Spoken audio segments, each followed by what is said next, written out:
Petite idée de moussard, courte et rapide, efficace avant Shabbat, que j'aimerais vous transmettre. Je rentre des Netanya, mardi après-midi, après avoir lu la Megillah à des personnes âgées et aussi à l'hôpital, grâce à Dieu. Et vraiment, ça faisait chaud au cœur, la manière dont ils étaient heureux de pouvoir écouter la Megillah.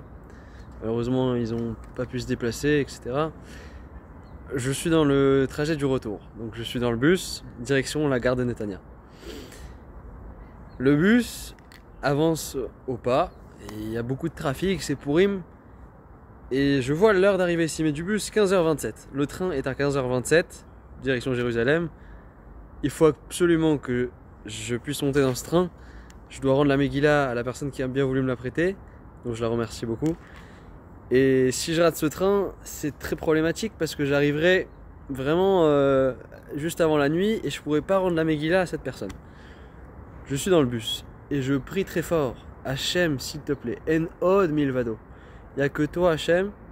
On peut pas demander un miracle, mais il n'y a que toi, Hachem, qui peut faire que ça marche. Et croyez-le ou pas, le bus arrive à 15h25 alors qu'il était censé arriver à 15h27. Le train a 1 minute de retard, juste le temps de me laisser courir pour arriver au quai. En descendant dans les souterrains, je vois au loin une personne qui me dit « Where is the train for Jerusalem ?» Je me dis « Bon, elle a dû boire un verre de trop.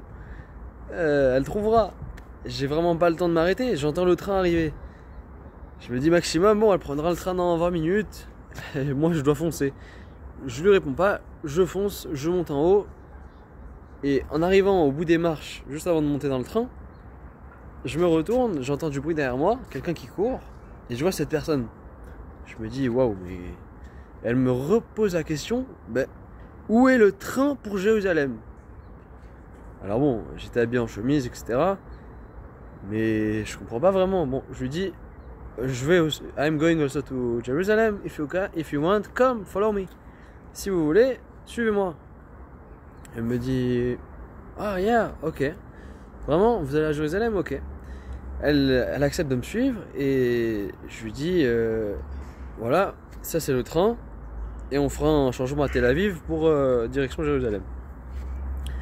On monte dans le train, elle me dit, mais c'est pour Ashkelon ce train. Je lui dis, non, vous inquiétez pas, on va de Netanya à Tel Aviv et on fera un changement pour Jérusalem à Tel Aviv. Bref, elle était un petit peu complètement perdue, je sais pas si elle avait bu quelque chose. Elle tourne à gauche dans le wagon, moi je tourne à droite, on s'assoit. Après une journée entière sans avoir pu se poser, je me dis, bon, là c'est le moment de souffler un peu. Et je m'assois et autour de moi, des personnes vraiment pas fréquentables s'assoient autour de moi et commencent à blaguer, discuter des bêtises. Je me dis, bon, je pense que vraiment c'est pas le meilleur endroit pour pouvoir travailler. Je voulais faire des maths, j'avais beaucoup de devoirs à rendre.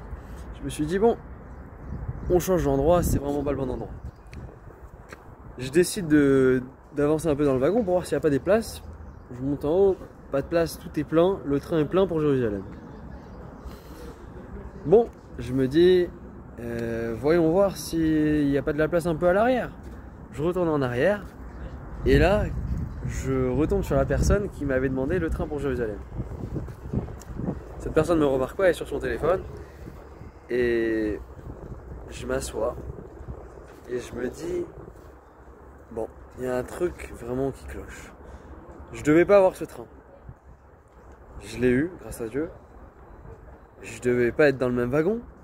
On n'a pas pris le même wagon de base.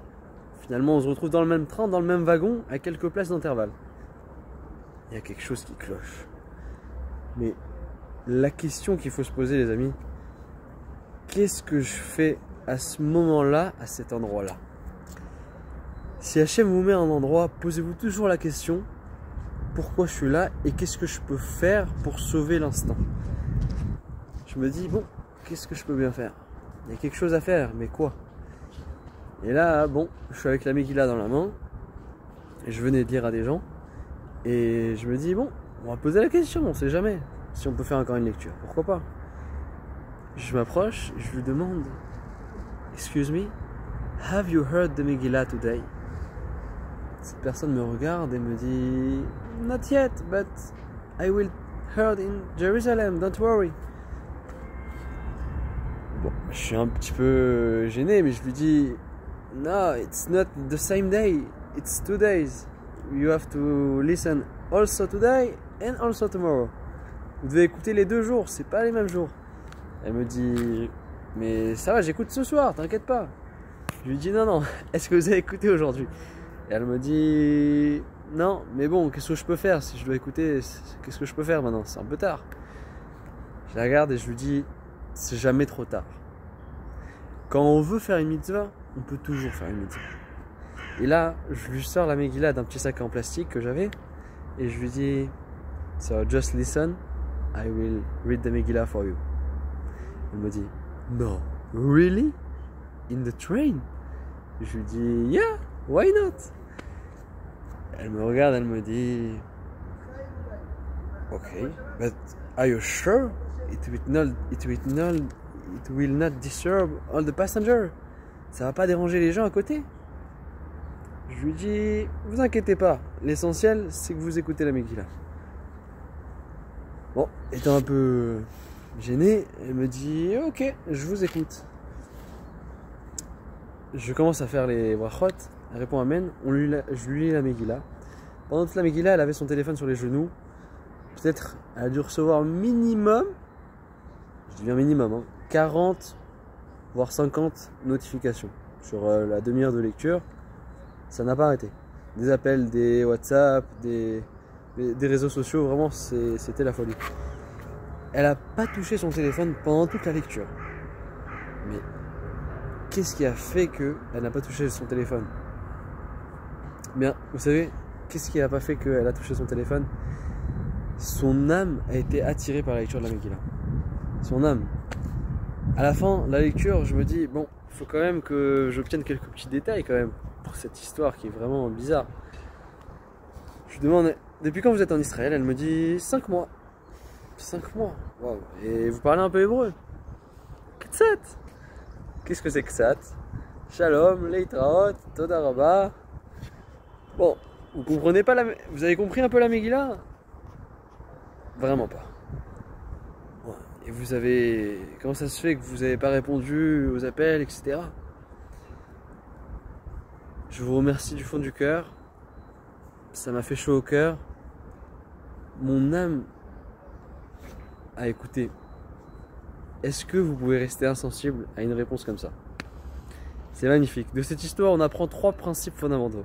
Premier principe, si vous priez de tout votre cœur et vous dites En od milvado, Hachem, il n'y a que toi qui peux faire que cette situation se débloque, bien que techniquement, d'après le GPS, d'après toutes les technologies les plus avancées, tu dois rater le train parce que le bus il est censé arriver en même temps que le train et le train il n'est pas en retard. Et bien le bus il peut quand même arriver en avance et le train en retard pour que tu puisses obtenir ce train. Deuxième chose, si vous êtes à un endroit, posez-vous toujours la question pourquoi je suis là à cet instant? Est-ce que je peux pas sauver le moment en aidant quelqu'un? En lisant la Megillah par exemple, il y a 1000 choses à faire dans la vie. Troisième chose, quand vous réjouissez le cœur de quelqu'un, vous ne savez pas ce que ça peut faire. Sûrement que dans le futur, cette personne se rappellera de cette histoire, ça l'aura sûrement marqué, que quelqu'un était prêt à lui lire la Megillah dans le train, elle ira peut-être l'écouter un jour seule. Shabbat shalom u'mevorach, à bientôt.